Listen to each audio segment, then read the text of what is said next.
We acknowledge the traditional custodians of this land, where the Aboriginal people have performed age-old ceremonies of storytelling, music, dance, and celebration.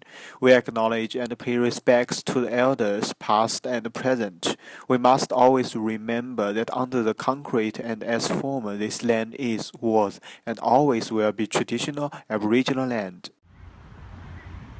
The history can help us to understand the situation of Aboriginal people in today's society. We cannot always keep the great Australian silence. When British lost their American War of Independence, they chose to plant this Aboriginal land. Many Aboriginal people were enslaved and killed. The European occupied their land, resource, and cut the connection between Aboriginal people and their land.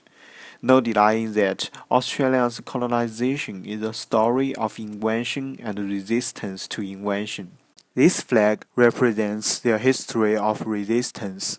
When asked for the meaning of this flag, my homestay family, which are non-Aboriginal people, have told me their white skin doesn't belong to this land. Those black skin of Aboriginal people indicated the connection with this red land and sunshine. I also saw this flag during LGBT march. The reason why Aboriginal resistance can be associated with LGBT group is that they got a same dream, a dream of freedom, equality, and they want to be accepted by mainstream society.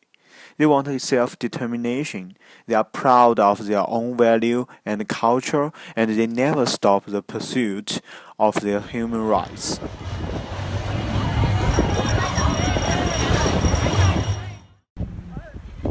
I was always thinking about the life of Aboriginal people in this society.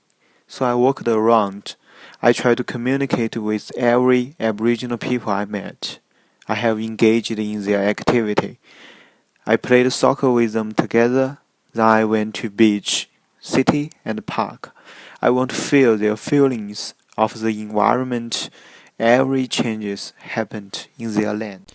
Then I went to the Kubera Aboriginal and Tourist Street Island Kindergarten, which is close to where I lived in Aspley. This program was established in 1974 that are serving the Aboriginal community in earlier childhood education and family support. Those Aboriginal kids playing here and grew up in here. They provided the main scholarship for Aboriginal students. I suddenly realized it's a part of the Closing the Gap policy.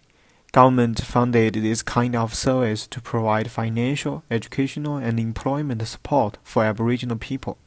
On the other hand, some people think this policy still based on assimilation rather than self-determination. There are still lots of socio-economic barriers for them to get economic development and protect their culture. Besides, the continual impact of racial discrimination still increased the barrier between Aboriginal people and non-Aboriginal people. Assimilation or self-determination. How to promote the closing the gap based on the self-determination and created more benefits for Aboriginal people. I'm still working and I'm still thinking.